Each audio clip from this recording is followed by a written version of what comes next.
What's popping? Are you live on YouTube? Perfect. Yay! How is that? How is that? Just going live on two dimensions at the same time. You know, in the world we live in now, it's multi-dimensional. So you're allowed to exist on multiple platforms at the same time. Welcome. Thank you for joining us. It's a wonderful time to be here. And we will be discussing quickly, simply. For those that were in yesterday's class, we'll be drilling deeper into limiting beliefs, especially for sales and the marketers. So we had a level of the conversation yesterday, and today we are going in deeper.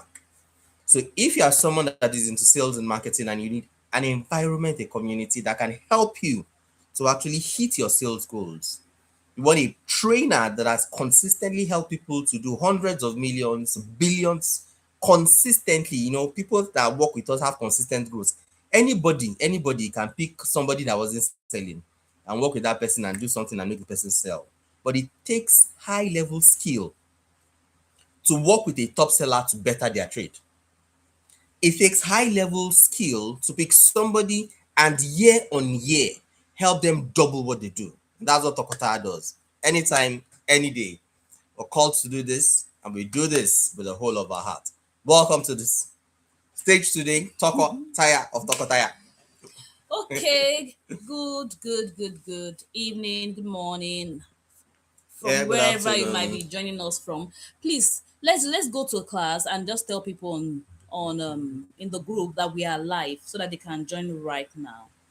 Let's do that. And I want to know if you can hear me. Please, I would like you that you send in your chat. Can you hear me? If you can hear me, type a Y. If you can hear me, type a Y. And I think should I pin my topic? Do I necessarily need to pin my topic? Limiting beliefs. Please, if you can hear me, let me know that you can hear me. What's the topic? Oh? Limiting beliefs preventing you from selling.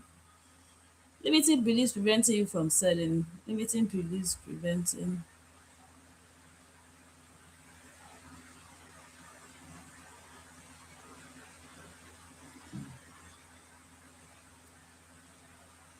Okay. I think that's okay. It's okay. I said if you can hear me, drop. I didn't say AY. I said drop a Y. Drop a Y in the chat. Do be your brother's keeper. Go and tell people who are in the group. Oh, thank you, Chinedu. As it Chinedu or Chiwendu? I beg your pardon. So we're talking about limiting beliefs, and we started this topic yesterday, and we are delving deeper. Please go and join. It's going to be a very short but sweet topic. And today, yes, Budget Line, it's good to see you. Today I said I was going to delve deeper, and I said you all should type in what your limiting beliefs are. Now, why are limiting beliefs so powerful? Like we shared yesterday, limiting beliefs are powerful because they already formed part of our programming. If you understand, programming is how you wake up to God. What feet hits the ground What's the first? first thing you do? That's programming. How do you eat? How do you eat? How you eat is programming. Are you Do you left-handed? say, Are are you you left-handed? Are right-handed? you right-handed? That's programming. So programming is basically how you are operating. It's like your operating Operating system. system, that thing that controls you. So you want to check your operating system. So also are limiting beliefs. Now you've like Toko shared yesterday on in our training that that these things are the things you've heard maybe from authority figures, from your spouse, from your growing up. So now they've now formed part of your operating system. But guess what? They are no longer serving you again. Now, one of the things I also want you to know is that limiting beliefs never ever goes. If you think, oh, you've grown to the point whereby limiting belief does not affect you, let me tell you, you're the one whose limiting belief is the highest.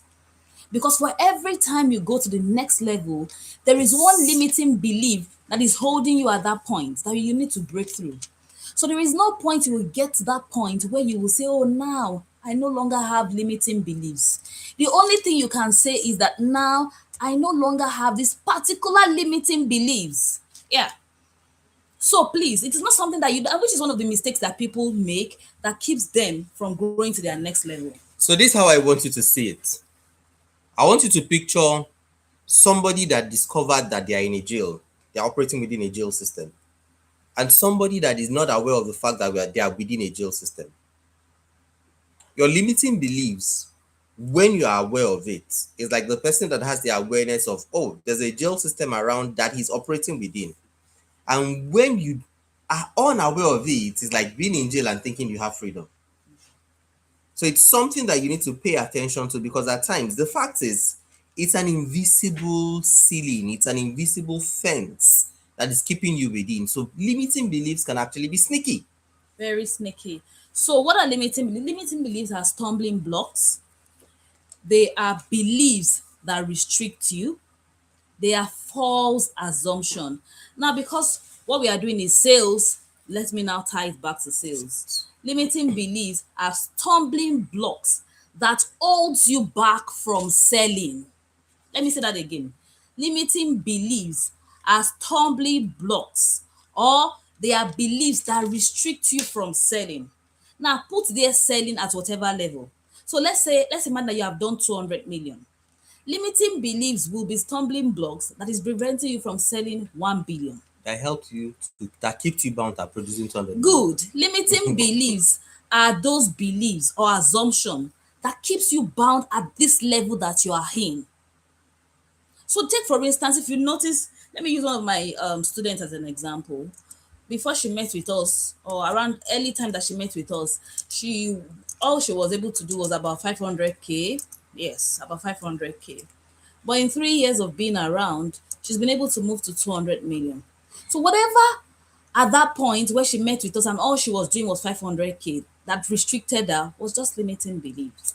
And I'm going to be sharing some. I love the fact that many of you wrote these things, and I'm going to read out some. It says, so, fear of not having repeat buyer, fear of consistent sell, fear of it should be fear of inconsistent selling, not having a strong and productive team, fear of where to start. I love that. Fear of where to start. Fear of I won't be able to sell such highly priced products. Fear of how to get my team members to becoming productive and engaged. Fear that my prospect will think I'm disturbing them. Fear that I don't have the target audience. Fear that I have not sold 1.5 million. How can I even now go ahead To to sell. sell 100 million? This price is too much. Who will buy? Self-doubt. Fear that my prices may scare customers away. Concerns that I don't have enough rich customers to sell to. Doubt if my products are perfect enough to sell. The thought of my prospects thinking that I'm desperate. Pardon me, please. The thought of my prospect thinking I'm disturbing them, that makes me to always check my content before posting. I love that. I love that. Yeah, somebody moved from 500K to 200 million. Yeah. Fear of rejection, avoiding outreach because I worry people will say no. Perfectionism. Yeah, some of you that will say, "Ah, I'm decorating, I'm doing this thing." It's a limiting belief. Very common. Waiting until my materials are perfect before selling. And they are never perfect. Undervaluing my services, thinking my offer isn't worth the price or that people won't pay. Impatience, expecting instant results and giving up too soon. Fear of asking, hesitating to directly ask for the sale or close the deal. Self-doubt, believing I am not a salesperson or that selling is pushy. All of these fears are valid. They are valid because Yeah. the truth is that if I tell you and I say, oh, they are not valid, and I just tell you to take them lightly, guess what? Nothing is going to happen. These fears cannot be taken lightly. They have to be dealt with. They can't be swept under the carpet because it will raise its ugly head. Neither can you just think that, somebody, um I was working with somebody, and the person said that even if your mind can wander and say, oh, maybe it's not the reality, your body will not. Even if you can waive the fact that you know that, oh, somewhere you have that limiting belief that you're not a good seller. When it comes to you now talking, you just notice that you will shut down. That's why people go as far as collapsing on stage. That's why people come and they stutter and they just notice that their tongue is locked. They can't even speak the language again. All these things are valid. But today, I will be tackling some of them head on like that. We will pick certain limiting beliefs and I will tell you practically how to solve them. Because this year, say, na me get this year. This year, you're gonna sell like craze. Yeah. This year, you're gonna sell like craze. And if you believe that you're going to sell like craze, type, na me Na get me get this year. this year. I go. Bigger I get, Bigger I get. èmi ló kàn. Now me get this here. This here. You would crush. We're going to help you crush your limiting belief. And the truth is that these things are like strong gold. They will not leave you quickly.